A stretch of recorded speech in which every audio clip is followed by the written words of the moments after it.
besties! This is going to be a combination of a serious talk and a fun book haul. As you may or may not have noticed, I have been gone for a long time. I think it's very important to talk about mental health struggles and make sure that they're, destigmatized, and that this is a normal struggle that a lot of people have, unfortunately. A lot of times I have 2 bad weeks and 2 good weeks.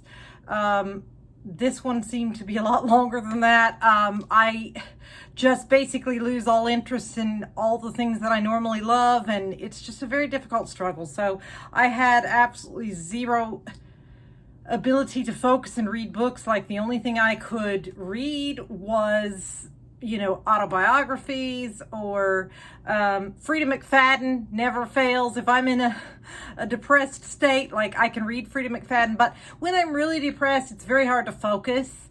And that's really a struggle for me because I love to read so much, and to not be able to read just really, I hate it. But thank you to my sweet besties that sent me comments and said they were thinking about me, they missed me, and they hoped I was feeling better. I really appreciate that. I think the last video that I had posted, I was teetering on the edge of depression, and it didn't get very many views or comments, and like, things that normally would not bother you when you're fine mentally really bother you. Or at least they do me. When I'm depressed, like, all of a sudden little things become so huge and it just feels insurmountable. And like, I just start doom thinking, like, why am I doing this? Like, nobody cares. Nobody wants to watch my videos. Like, why am I doing this? And it just spirals into these. If you have never experienced depression, I'm so glad for you, because I would not wish it on my worst enemy. It is just miserable. Little things that happen, it's so hard to stop thinking about them. I just obsessively think about them, and it just gets me down further and further, And then when I'm in a good time, like, everything the world seems bright and happy and wonderful, and life is full of hope, and, so yeah, that's where I've been. Thankfully, I'm doing fine now. Hopefully it lasts for a while. So let's dive into this book haul. I am super excited because I got some good ones here. I have actually already read and talked about, I did a little short because I was so excited to tell you all about this book. Her first book, Unaliving Me, was so good. It was funny. Like, it was just fantastic. So I was super excited that my librarian got this one for me. Oh my goodness. Slaying You by, I'm not sure how you pronounce her last name, Michelle Gagnon, I guess. It was the best, but let me read this to you. A wildly funny thriller about reluctant partners who hit the danger jackpot when they discover that a serial unaliver is on their heels again. Grace and Amber's first encounter was anything but ordinary. They bonded over being stalked by the same psychopath. After narrowly escaping that ordeal, they went their separate ways, determined to get back to their lives. Surprise, neither of them is very good at being normal. Despite their best efforts, they both feel an irresistible pull toward the dark side. So when they reunite for a Vegas wedding and discover that an even more dangerous unaliver is targeting their friends, it's time to get the gang back together. Grace and Amber have outrun an unaliver before, but can they do it again? And I'm telling you, by the time you get to, it's just fun and funny. It's women, empowered women, that get the bad guys. It's just like such a feel-good read. I absolutely loved it. And by the time you get to like the back, like, I'd say the back half of the book, like, I was literally laughing out loud reading this. It was fantastic. I highly recommend it. Absolutely loved it. I gave it 5 stars.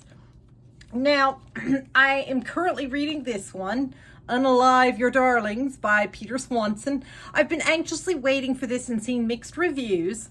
My librarian specifically mentioned that what confused her she listened to the audiobook, and she said she felt like it was a bit confusing because of the timeline. It starts at present day and then goes back and kind of switches around to different time periods. But she said it might have been different had she read the book. It might not have felt quite as confusing as audiobook was. But so far, I'm really loving it. I'm on page 68. And it is definitely not going to be a DNF. Like, I'm loving it. I'm not finding it confusing. And I love, by the way, if you haven't read any of Peter Swanson's other books, read them. Oh my goodness, they're so good. I love them. Tom and Wendy Graves have been married for more than 25 years. They live in a beautiful Victorian on the North Shore of Massachusetts. Wendy is a published poet, and Tom teaches English literature at a nearby university. Their son Jason is all grown up. All is well, except that Wendy wants to unalive her husband. What happens next has everything to do with what happened before. The story of Wendy and Tom's marriage is told in reverse, moving backward through time to witness key moments from the couple's lives: their 50th birthday party, buying their home, Jason's birth, the mysterious death of a work colleague, all painting a portrait of a marriage defined by a single terrible act they plotted together many years ago. And believe me, so far, I'm loving it. It's very good. Eventually, we learn the details of what Tom and Wendy did in their early 20s, a secret that has kept them bound together through the length of their marriage. But its power over the couple is fraying, and each of them begins to wonder if they would be better off making sure their spouse carries their secrets to the grave.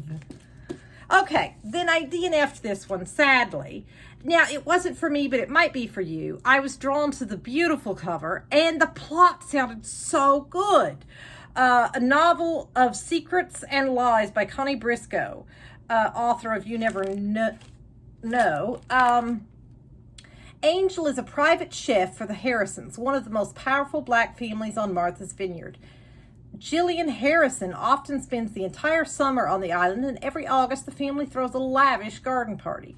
This year's guest list includes Everett Bruce, an influential black billionaire, still in mourning for Chloe, his first wife, who committed unaliving. To Jillian's surprise, Bruce becomes enchanted with Angel. Soon he and Angel begin a whirlwind romance that culminates in marriage, and Angel moves to Riverwild, her husband's massive estate along the Potomac River. Though Angel is a confident and strong woman, over time she begins to feel the enigmatic Chloe's ghost. Not helping matters is Ida, Everett's menacing sister, who, like her brother, cannot seem to let the dead woman go, nor explain why Chloe would unalive herself. The more questions Angel asks, the more vitriolic Ida grows, and the more melancholic Everett becomes, revealing a far less charming side of himself. Just how well does Angel know Everett? The answers lie somewhere in Riverwild. For me, the writing felt too, I don't know, it moved too slowly for me. I just found it wasn't holding my interest. I started skipping pages because I felt like there were long descriptions about like the scenery.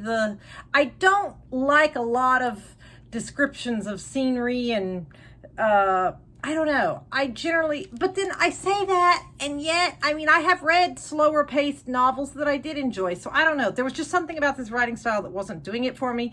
But I'm not saying don't read this, because the plot sounds fantastic. But I don't know. It just wasn't doing it for me, so I DNF'd it. Okay, now this one looks very good. Ruthie Knox and Annie Mayer, Homemaker, a Prairie Nightingale mystery. I love that it says Mom Boss. Now, let's see. Oh, there's a sticker covering up part of this. I don't know if I can read. Prairie Nightingale is both the something mother of two something and a canny entrepreneur who has turned homemaking into a salaried profession. She's also fascinated with the gritty details of other people's lives. Who isn't? So in Seemingly Perfect, Lisa Radcliffe, a member of her former mom friend circle, suddenly disappears. It's in Prairie's nature to find out why. Given her innate talent for vital pattern recognition, Prairie is out to catch a few clues by taking a long, hard look at everyone in Lisa's life. Ooh, this sounds good. This kind of has like Desperate Housewife vibes. And uncovering their secrets, including Lisa's. Prairie's dogged curiosity is especially irritating to FBI agent Foster Rosemere, the first interesting man Prairie has met since her divorce. His square jaw and sharp suits don't hurt, but even as the investigation begins to wreak havoc on Prairie's carefully tended home life, she's resolved to use her multivalent homemaking skills to solve the mystery of a missing mom, and along the way discover the thrill of her new sleuthing ambitions. So I hope that's as fun as it sounds. It's a new book. It was in the 14-day section, listed as a mystery. So I'm excited about that. Then the cover of this made me laugh. The Usual Desire to Unalive by Camilla Barnes. Look at those llamas. If you know anything about llamas, I think it's hilarious. They have this thing where, like, if they don't like you, if you make them mad or something, they will spit on you, and it's like this vile, disgusting smelling. It's I don't know. Llamas just crack me up. I don't know why. Now, mind you, I've never actually been spit on by a llama. I may not be laughing if I had been, but I've seen videos of it. An often hilarious, surprisingly moving portrait of a long married couple seen through the eyes of their wickedly observant daughter. Miranda's parents live in a dilapidated house in rural France that they share with 2 llamas, 8 ducks, 5 chickens, 2 cats, and a freezer full of food dating back to 1983. Miranda's father is a retired professor of philosophy who never loses an argument. Miranda's mother likes to bring conversation back to the war, although she was born after it ended. Married for 50 years, they are uncommonly set in their ways. Actually, I think that's pretty common. Most people get set in their ways after 50 years. Miranda plays the role of translator when she visits, communicating the desires or complaints of one parent to the other, and then venting her frustration to her sister and her daughter.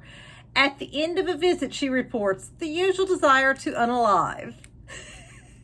This wry, propulsive story about a singularly eccentric family and the sibling rivalry, generational divides, and long-buried secrets that shape them is a glorious debut novel from a seasoned playwright with immense empathy and a flair for dialogue. So I thought it sounded like a lot of fun.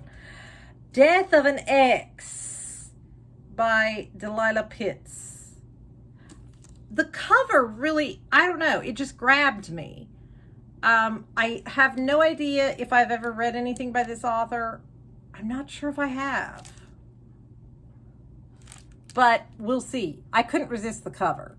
Queenstown, New Jersey feels big when you need help and tiny when you want privacy. For Vandy Myrick, that's both a blessing and a curse. Now that Vandy's back in Q-Town, her services as her hometown's only black woman private investigator have earned her more celebrity or notoriety than she'd figured. Keeping busy with work helps Vandy deal with the grief of losing her daughter, stitching the seams, cementing the gaps. The memories will always remain, and they come crashing back to the surface when her ex-husband, Phil Bolden, walks back into her life, promising everything. Returning home, restoring family, until she answers her door to the news that Phil has been unalived. And Vandy decides Phil is now her client. It's hard to separate the Phil that Vandy knew from the one Queenstown knew. She sees him and their daughter in Phil's son, who attends a prestigious local high school.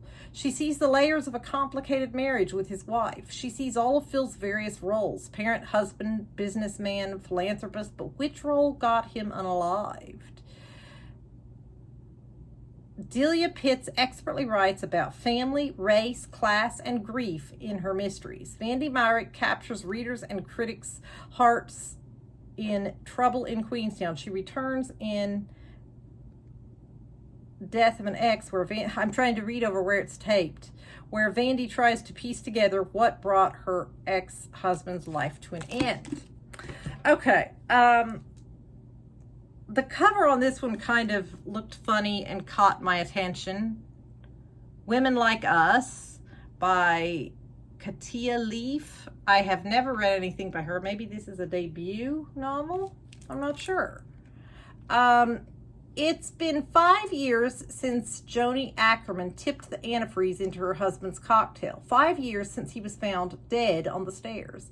5 years since she got away with, you know what, the M-word.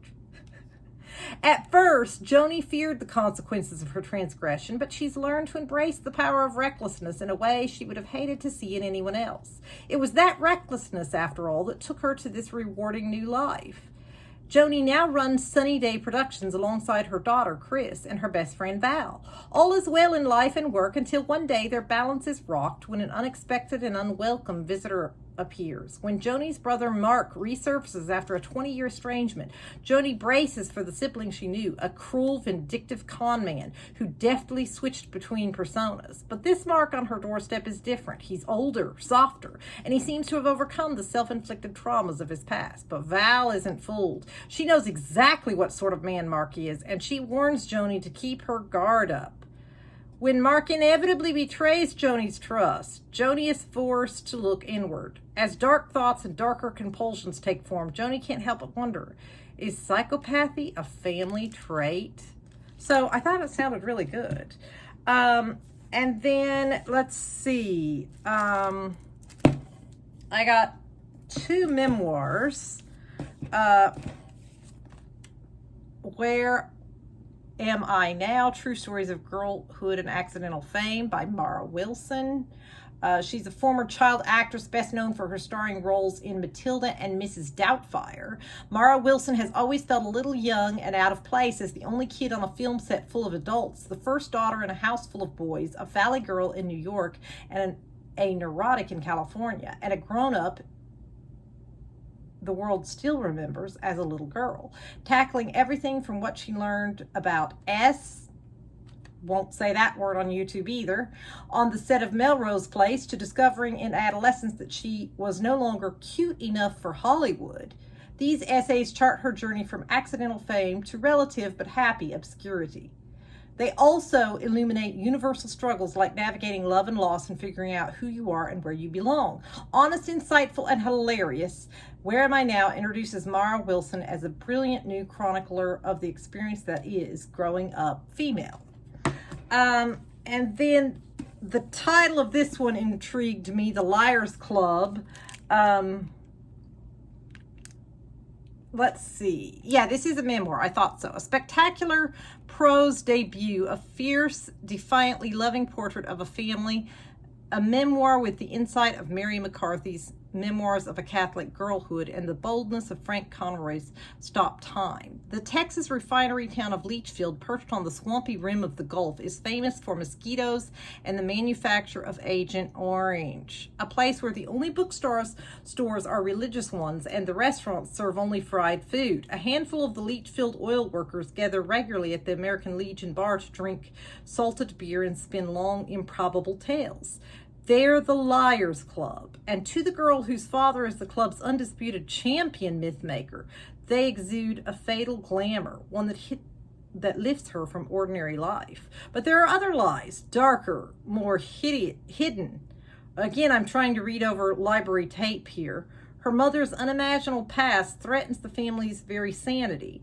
Mary Carr looks back through younger eyes to exorcise those demons, a mad, puritanical grandmother, a vast inheritance squandered in 1 year flat, endless emptied bottles, and the darknesses inflicted on an 8-year-old girl. This voice explodes with antic wit, stripped of self-pity. Miraculously, it makes a journey into joy. Here is a terrific family of liars redeemed by a slow unearthing of truth.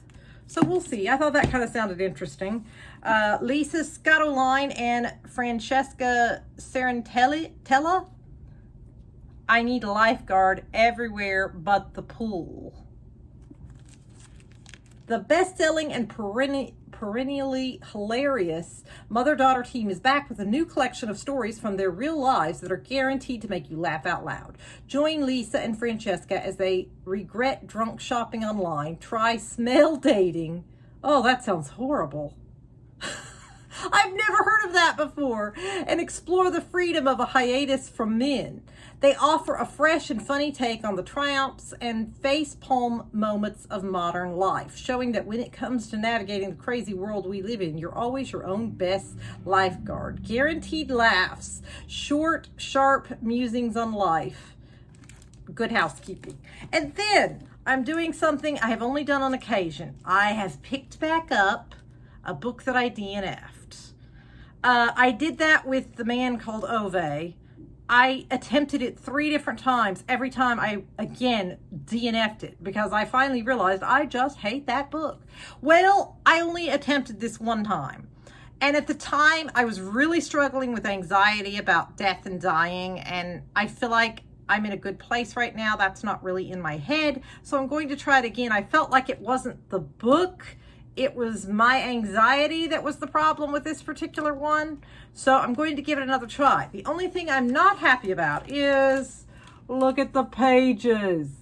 I can't stand those kind of pages because I can't strum them because they're all uneven and I really hate that. But I'm going to give this book a try again because it feels like such a fun, interesting plot. And I really think now that my anxiety is under control, I can handle it. 8 ordinary people, 1 extraordinary choice. It seems like any other day. You wake up, pour a cup of coffee, and head out. But today, when you open your front door, waiting for you is a small wooden box. This box holds your fate, the exact number of years you will live. From suburban doorsteps to desert tents, every person on every continent receives the same box. In an instant, the world is thrust into a collective frenzy. Where did these boxes come from? What do they mean? Is there truth to what they promise? As society comes together and pulls apart, everyone faces the same shocking choice. Do they wish to know how long they'll live? And if so, what will they do with that knowledge? The measure charts the dawn of this new world through an unforgettable cast of characters whose decisions and fates interweave with one another. Best friends whose dreams are forever entwined, pen pals finding refuge in the unknown, a couple who thought they didn't have to rush, a doctor who cannot save himself, and a politician whose box becomes the powder keg that ultimately changes everything. I thought this premise was just so... I think this would make an excellent book club book because there's just so much food for thought. And I remember from the little bit that I did manage to read before I had to DNF it, like there's just a lot of things to think about. Like, first of all, would you want to know how long you have left to live? Second, what would you do differently if you knew? Like I remember some people had, really short strings. So, like some people started doing like really dangerous and criminal things because they knew, hey, I'm going to die soon anyway. I'm not going to spend the rest of my life in jail, so I'll just go ahead and do whatever I want. Like, it's just wild. Like, the possibilities for a wild plot, just, yeah, I don't know. I love the idea of an interesting novel like this, so I'm hoping that I can get through it this time because I really think it sounds so good. Anywho, Smokey is sleeping under the bed. I'm so sorry that you can't say hi to Smokey. I've been trying to post little videos of her and Dolly so that y'all can see them because when I'm depressed, they make me laugh. They make me smile. Like, I can't tell you how much. Yeah. Oh, I said she's under the bed. She's not. She came out just now and she's eating some food.